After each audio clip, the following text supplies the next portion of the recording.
4:15. Let's call the meeting to order. Would you please rise and join me with the Pledge of Allegiance? I pledge allegiance to the flag of the United States of America, to the republic for which it stands, one nation, under God, indivisible, with liberty and justice for all. Roll call, Sam Martin. Here. Martha Eldridge. Here. And Rick Morgan's here. Public input. Anybody? If not, we'll continue into the red folder. We had non-public. Yes, we did. We met earlier at 3 o'clock in the work session. During that work session, we went into a non-public, the 91A2C tax matter. Make a motion that we seal those minutes. A2.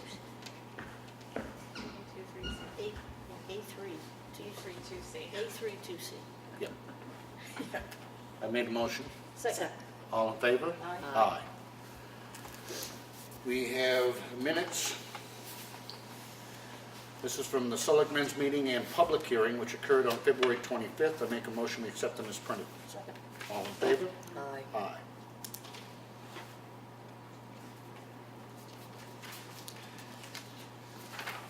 We have the minutes of the Selectmen's work session on Monday, March 4th. I make a motion we accept them as printed. Second. All in favor? Aye. Aye.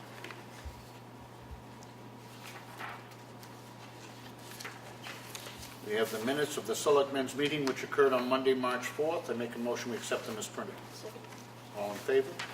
Aye. Aye.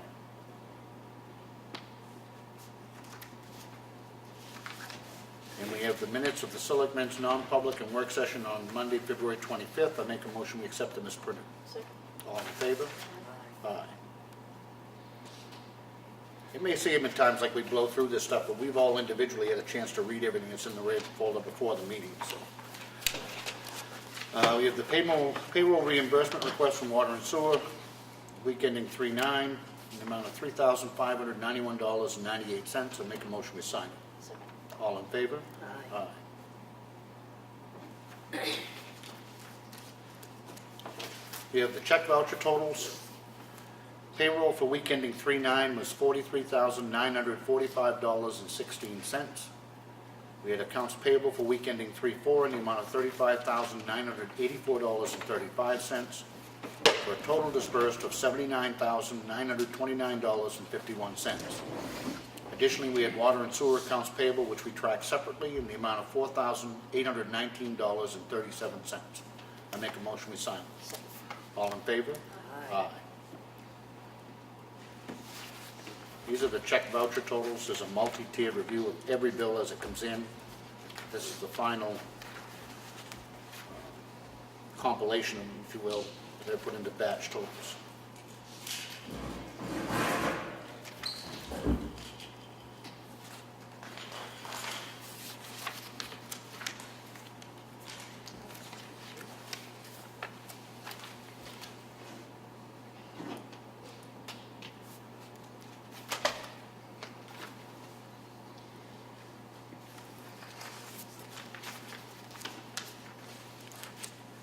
We have a request for abatement. This is on map 35, lot 15. It's on Old Broad Bay Road 1. The original assessment was $398,600. The revised assessment is $383,800, a difference of $14,800. Results in a refund or abatement of $331.08. Our assessor recommends they grant it. You verified that Old Broad Bay 1 is a town road but not maintained by the town. He's given an additional 5% adjustment to the site value for the property. Make a motion we approve it. Second. All in favor? Aye. Aye.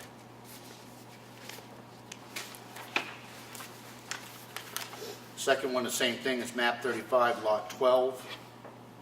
Original assessment was $379,500. The revised assessment is $364,500, a difference of $15,000. Results in a refund or abatement of $335.55. It's the same explanation.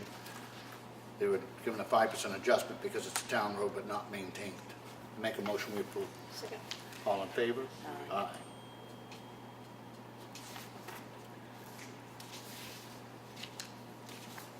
We have a contract for use of facilities to use the Freight House on April 3rd. Schedule's been okayed by Craig.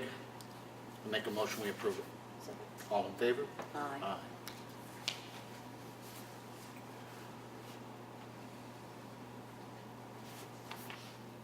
We have the Highway Department work log, which is here in the folder if anybody would like to look at it. We have a contract for use of facilities.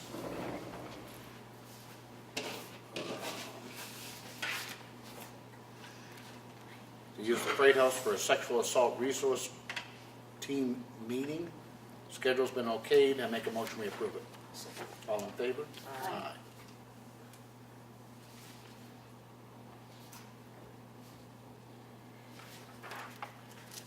We have a notice of intent to cut wood. This is on map 101, lot 1, it's Route 16 in Pine River Road. It's a 28-acre parcel, 24 acres to be cut. Henry Maxfield is the owner. John Wadsworth Woodlands is the logger. Should be This is supplemental correction. It's supplemental to an original intent that was issued last year. I make a motion, we approve it. Second. All in favor? Aye.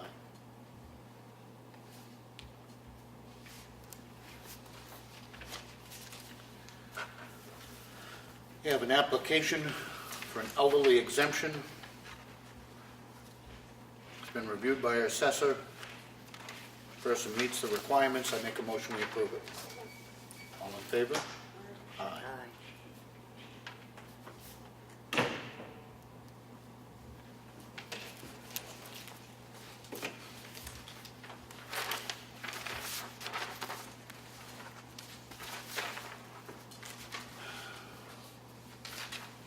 We have a list of, for the month of February, we issued 11 permits, collected $565.20 in fees.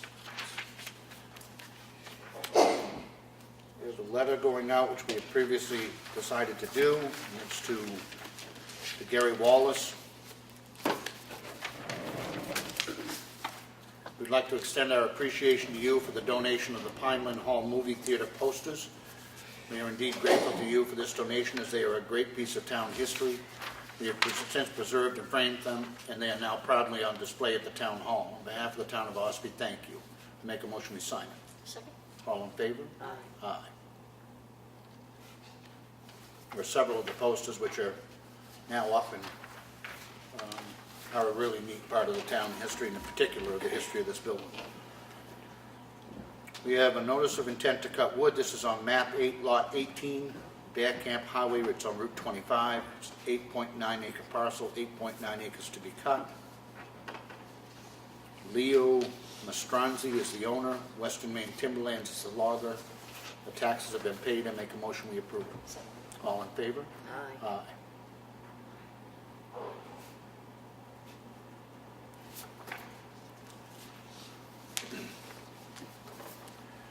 We have a temporary outdoor event application for the Lakes Region Repeater Association. It's to use Constitution Park on June 22nd and 23rd.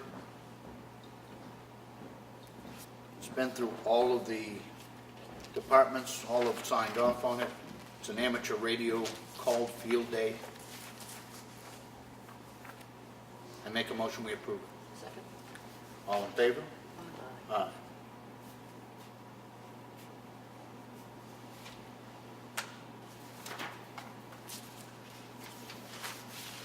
We have a notice of intent to cut wood. This is on map 244, lot 2, Route 16, Pauley Crossing Road. 106 acre parcel, 5 acres to be cut. John Jedry is the owner.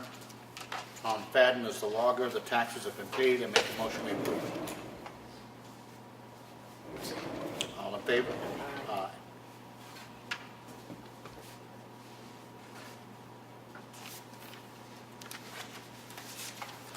We have a letter from the Office of the Governor,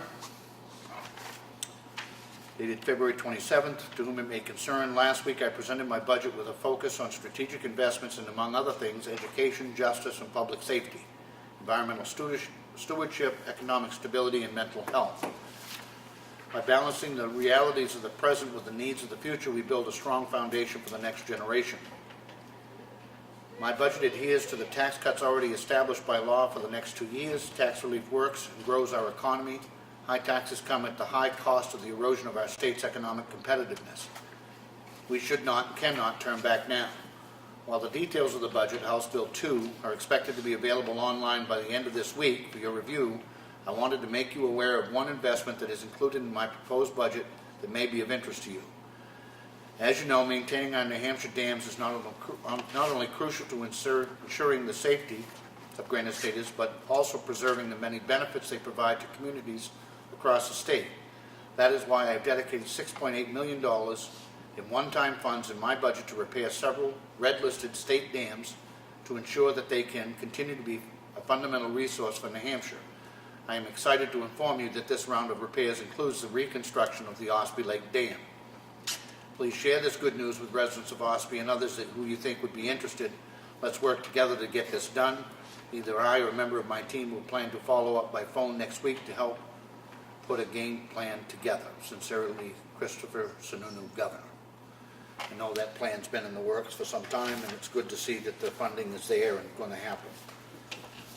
I don't think anybody around here would debate very long what Ossipee Lake means to this area. And without that dam, a great deal of the lake ceases to exist. Also have a memo that was sent to us by John Smith, who was Vice Chairman of the Budget Committee. It says, "Hello all. I have had some more time to ponder, in parentheses, sitting at home sick, the merits of the proposed tax cap. I'm going to withdraw my support for the warrant article at town meeting. I believe the best path forward is to manage the budget as we have done and will do in the future. Sincerely, John Smith." He was one of the ones who had been instrumental in gaining the signatures for that petition and has since changed his mind.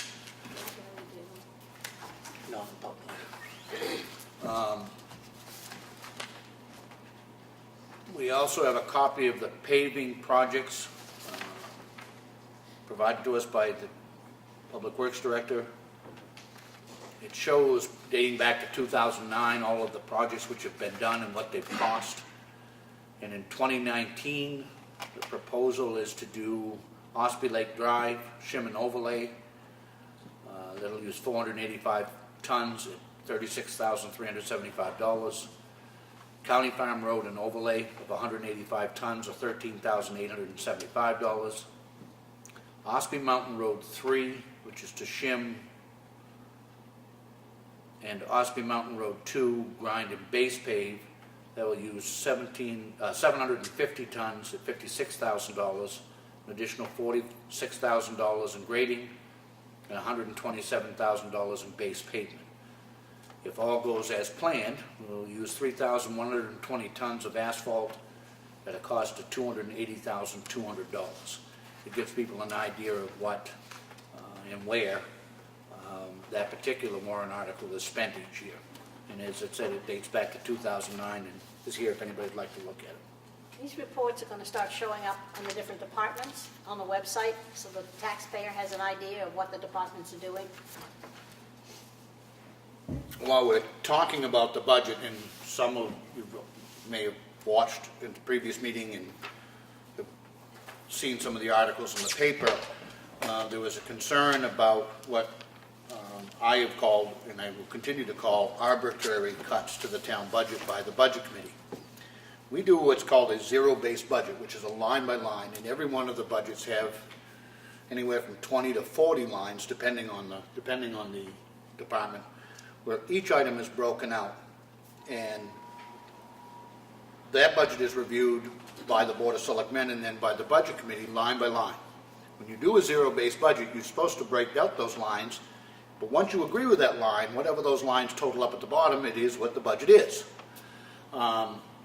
What has happened this year, and I understand their motive, I disagree with the way they've done it, is the Budget Committee went through line by line with all of the department heads, agreed with the totals, and then when it got to the bottom, they got to the bottom line of the overall budget, decided that they wanted to cut $130,000, $140,000.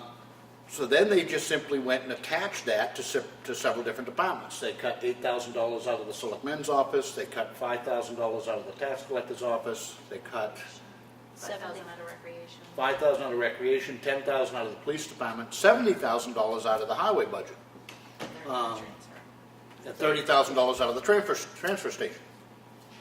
So, I mean, we've gone back to the budget, back to the department heads, and this is a memo from Brad on the two areas of his. Below is a list of line items that could be reduced to make up the $70,000 budget cuts that the budget committee recommended. Please note that each of these cuts will represent a service that would be cut from our work program for 2019. One would be to eliminate the road striping at $20,000, take $5,000 out of diesel and hope that the prices stay low. Eliminate $20,000 worth of gravel, which means that some roads would not receive gravel that would normally. Purchase $1,500 less cold patch for potholes. Take $5,000 out of culverts, which would postpone the Granite Road repair. And eliminate $5,000 so that no new small equipment would be purchased. These cuts would make up $56,000 of the proposed $70,000 cuts recommended by the budget committee. He doesn't see anywhere where there is room or even an ability to eliminate the other $8,000 to $9,000. Regarding the transfer station, there are no line items that can be reduced to make up the $30,000 cut proposed by the budget committee. Their comment about eliminating the free dump days would only affect the income that would go back into the general fund. My reason for that is I believe that at least 70–80% of those items that were brought in at no cost to the residents would have come into the transfer station anyway. That being said, we would still have the same amount of trash and demo being shipped to the landfill, and we would have to budget for it. The only difference would be that there would be no income coming back to the town. The free dump days, which one or two members of the budget committee have had an issue with, cost the town $15,000 apiece. That's where the rationale is that this is going to save $30,000 by eliminating it. It doesn't make sense on its face. The free dump days are an effort, one, to allow Ossipee taxpayers, and it's important that we remember that they are taxpayers, to bring stuff into the dump, which we normally charge for at no charge. So while they are right that those two dump days cost the town $30,000, there's no reason to believe that, well, one of two things is going to happen. The stuff is going to come in anyway, which means we still have to pay to get rid of it, which means that the budget will be over. Or two, and I think worse, is a lot of that stuff that comes into the dump and is disposed of properly will continue to sit around town. Neither one of which I think are worth what the budget committee has recommended doing. So we throw that out there. We will see what the voters at town meeting decide to do. We will be arguing that those funds be put back in unless there is a specific line item within the budget where they feel that it can be cut. People need to remember, I think, that this whole budget process is a whole bunch of educated guessing. And it's educated guessing based on a lot of experience and a lot of history. But like in the case of the highway department, we've not only got a budget for all of the storms that we've had up till now and we'll have before end of April, we're also going to make sure there's enough money there to take care of whatever's going to happen next fall. You know, if anybody has a crystal ball that'll tell us exactly how many storms and how much sand and salt we'll need next fall, please let us use it, and we'll trim a little money out of the budget. Other than that, it's educated guesswork based on a lot of knowledge and a lot of history as to what we think we will use. The other thing that's important that folks remember, unlike a lot of government,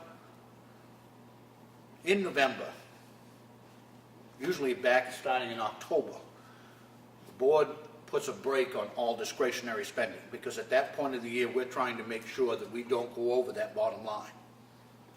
In a lot of governments, if there's money left at the end of the year, the department heads run out and spend all the money, use it up, go on a shopping spree. That's a fact. And I can tell you for a fact that that does not happen here. Each year, we have about $200,000 to $250,000 left over at the end of the year. If you run a 2% budget, which is, if you only have 2% over what you actually need, then that's considered running a tight budget. Ours runs about 1.5 to 1.8% that we have left at the end of the year. That money at the end of the year doesn't vaporize, it doesn't go away. That is what has been used over the years to build up our unassigned fund balance. Not all that many years ago, the town's surplus was down to $12,000. It now runs at about $1.3 million. And that's been built up over the years by using that leftover money to build up that surplus. That surplus doesn't just sit there either. That's how we've been able over the years. We no longer borrow money when we buy police cruisers. We no longer borrow money when we buy highway trucks. We're able to pay cash for them out of the unassigned fund balance. If we didn't have that fund there, then you're going to have to either raise it on the floor of town meeting, you're going to have to borrow it, neither one of which makes a lot of sense.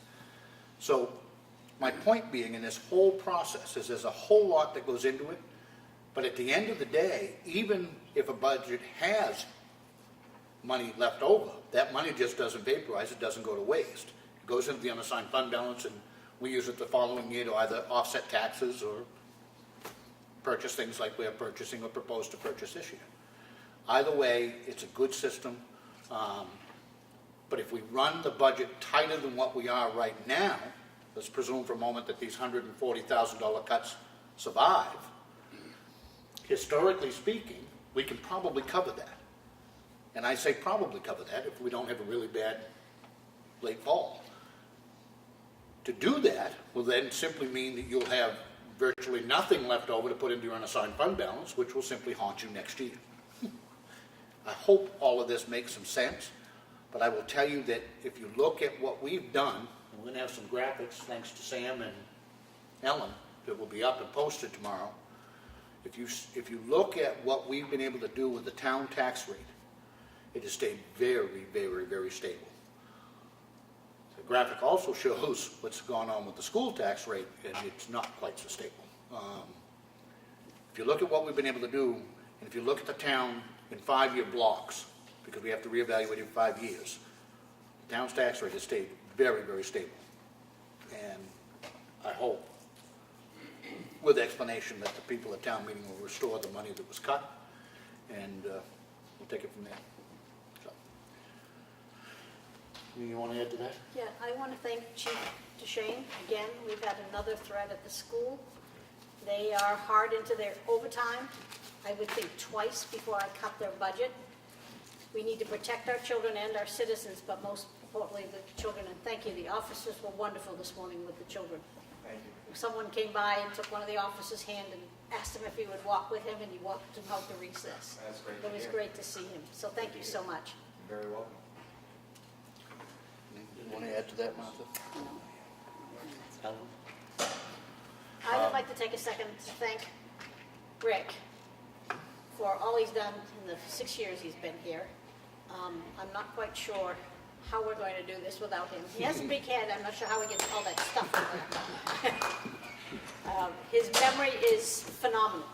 I can't remember what I did 5 minutes ago. He remembers what he did 20 years ago. But he remembers all the numbers. He's just been a great boon to the town. I feel badly about the beach. Wish we had followed through with that, but it didn't happen. But he's going to be sorely missed, and it's going to take 3 of us to fill that hole. Yeah, I think you exaggerate, but I don't think so. this is my last Monday night meeting. There's still a write-in. Uh-huh. There's still a write-in. No. I This tried is, to abdicate, you wouldn't take it. this is my last Monday night meeting. I said, and I meant it, that I'm not ruling out that I may pursue it again in the future if the townspeople would have me, because I have enjoyed it more than I've disliked it. That being said, this job is not for the faint of heart. If you're not prepared to make decisions in general and really tough decisions in particular, you don't belong here. I've had the benefit of having some really great fellow board members, a fantastic town administrator who keeps us on track and keeps us out of trouble on a pretty regular basis. So I've enjoyed it, but I would be a liar if I said I wasn't looking forward to a break as well. It's very rewarding. I have a lot of people say that, oh, it's a thankless job, and I couldn't disagree more. I'm approached on a regular basis by people who are appreciative of what we do and what the other boards do. I don't think it's thankless. I do think that there's a lot of people that don't have a real good handle on how much it takes. Even the warrant article, which has been submitted by petition to move the selectmen's meeting to 7 o'clock, just really demonstrates that they have absolutely no clue what this job entails anymore. The days of the Board of Selectmen meeting for 2 hours on Monday and doing all of the business have been gone for a long time. There are many Mondays when we start as early as noontime meeting with department heads, and we have finance meetings, and I mean, it just goes on and on. But it takes a lot of work. isn't just the meetings. Yeah. I'm in here probably 3 to 4, 5 days a week. Yeah. We're on the phone with Ellen several times a day, she'll tell you that. She chases me down at work to get signatures, so I mean, the premise of the article that's been presented is fine. It's that they were hoping that by moving the meeting to 7 o'clock at night that more people would run. What that shows is just a lack of understanding for how much the job takes. Unless you are retired or have a job like I've been fortunate to have where I can take every Monday off, you can't do this job. You just can't. It takes too many hours, too much time. But anyway, it's been fun. I've enjoyed it more than I've disliked it, and I may do it again in the future. But for now, I'm looking forward to a break. I still do a town meeting Wednesday night, and then that'll be my swan song. So anyway, Thank you. public input. Public input. Anybody? Ash? What does, by making those budget cuts, I know you've spoken several times over the course of the year that the valuation of the town is being looked at, all of that. Making these types of cuts to highway where they can't complete a job on Granite or having great paved roads up on Mountain Road, what does that do to impact when someone comes in to value the town? Yeah, I understand the premise of your question. It's a really hard number to quantify. I don't think there's any doubt whatsoever that it eventually would have an impact. Much of the value, and I think of Chickville as an example. Many of you remember, it wasn't all that long ago that Chickville was like riding a bucking bronco to get out through there. The moment that road was rebuilt to the way that it is now, which is a beautiful road, the minute that started to happen, you started to see housing go out there. People started to build out there. Just before then, who in the hell would want to build on that road? So there is a net benefit to the town and its value when you have good roads, because that will encourage people to develop on those roads. I think the same argument could be made in the reverse. If you drive around to some of the other towns, and you don't have to drive that far before you find some roads that are in horrendous shape. That, quite frankly, and I mean, I saw it debated in the Effingham Selectmen's race, and one of the things that both candidates brought up is because of the lack of infrastructure improvements they've made over the years, they're now saddled with 3 bridges, 2 roads that are closed down, 3 bridges that need to be replaced today, never mind if they've got anything for the future. That's what happens with short-sightedness. If you look at the town of Ossepee's overall condition right now, and I laughingly said if we get to give a State of the Union, I would say that the state of the town is excellent. We're in good shape. Our roads are really good. Not that they can't be improved, and there's areas that we'd still like to pave, and all of that will come with time. All our bridges have been replaced. We've got one that just hit the red list, and we'll have that replaced as soon as the weather allows. We have no debt. The tax rate is stable. We continue to do a lot of really good things in town, and they can be little things. I mean, look at the differences in this room. I think the state of the town is really good. I'd hate to see that slip. And the way that that slips is through short-sightedness. Just my opinion. Anybody have anything else under public input? Sir?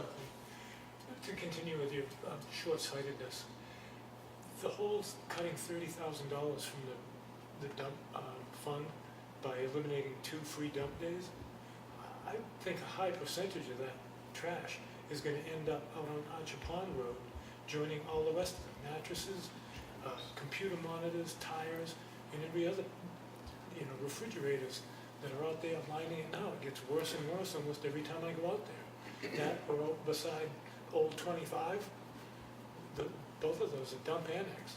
And by eliminating those two free days, more and more is just going to end up out in the woods. I unfortunately agree with you, and I don't know that I agree with the percentage, Well, but certainly some of it. One of the reasons that we increased the dump days, the free dump days, was, and one of the reasons I'd like to add to it, not take away. I'd like to do it 4 times a year, is to absolutely try to get and reduce the amount of roadside trash. If you look on some of these back roads, the ones you've mentioned, and there are others, you cannot possibly argue that there's not a correlation, because the stuff that is being thrown away is only the stuff that we charge for. You've got to make that connection. Now, I'm not letting those people off the hook, don't get me wrong. They are tremendously irresponsible. They ought to hang their head in shame. That being said, there is a correlation between the stuff that we charge for and the stuff that is thrown on the sides of the road. So, 2 things. I mean, one of the reasons that you have a centralized dump, I mean, people that aren't from here or grew up or have older relatives will remember that everybody used to have their own dump. They had an area on their own property where they dumped cans and bottles, and they burned everything else.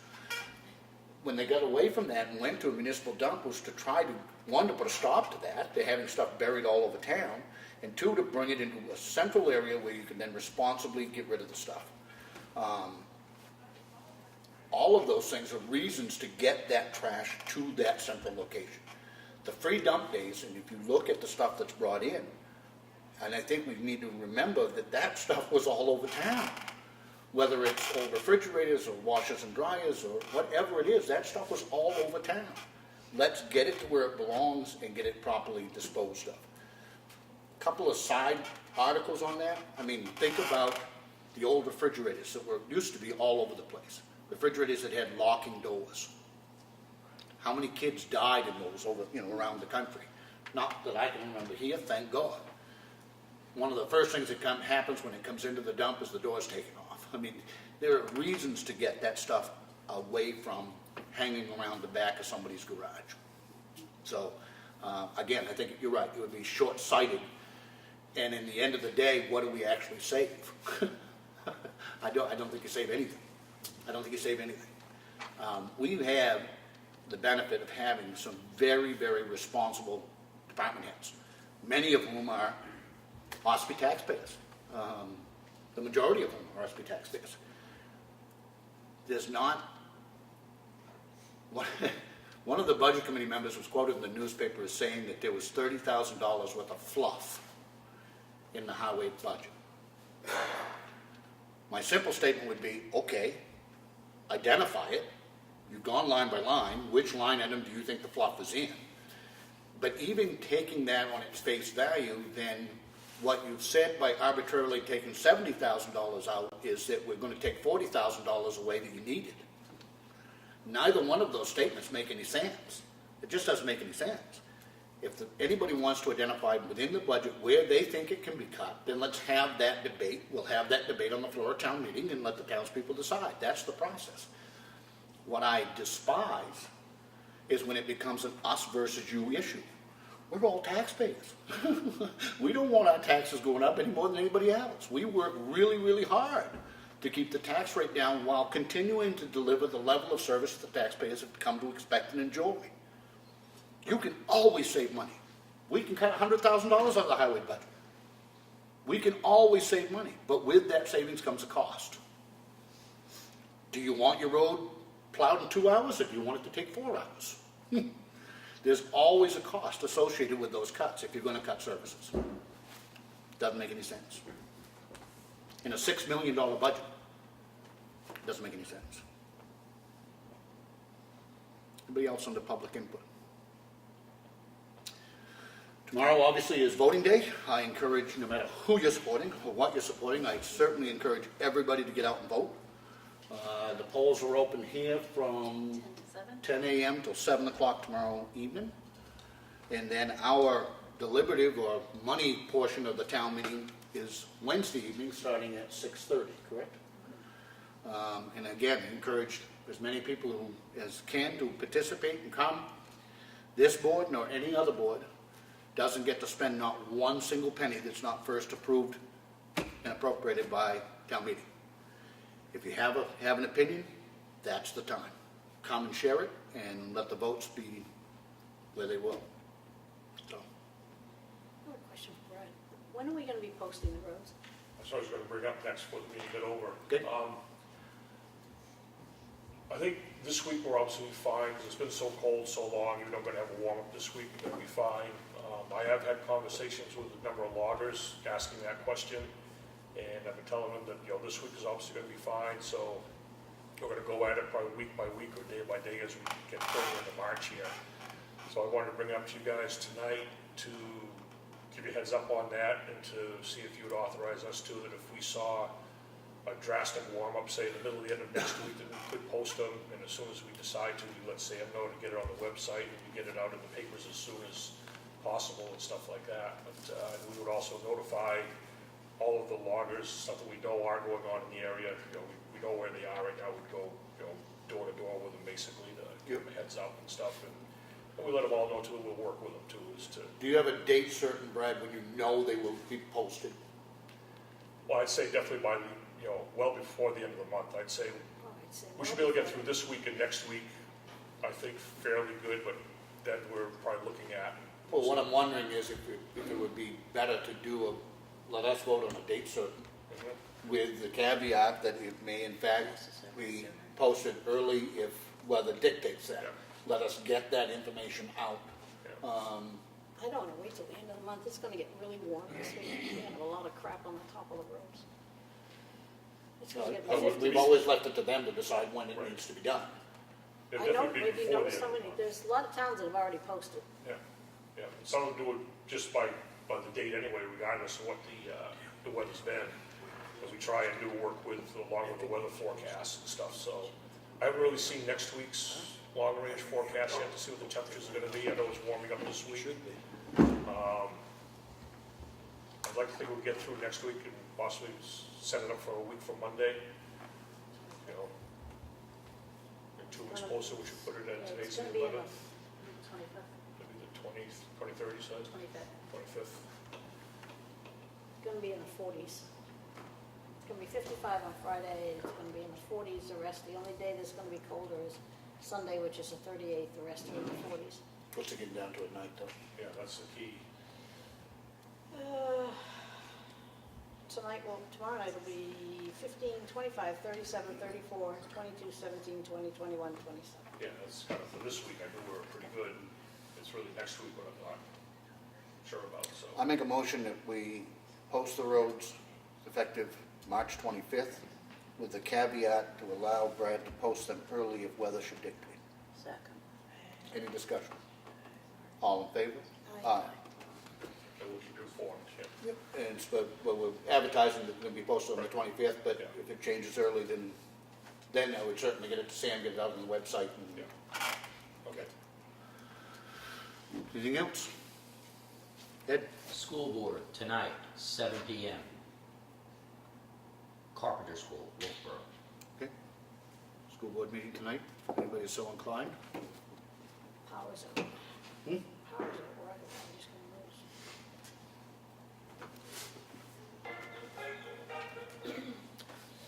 So, generator. Powers out. I get, pellets don't burn in the house, be full of smoke. Anybody else, anything? If not, I make a motion to adjourn. Second. All in favor? Aye. Aye. Thank you.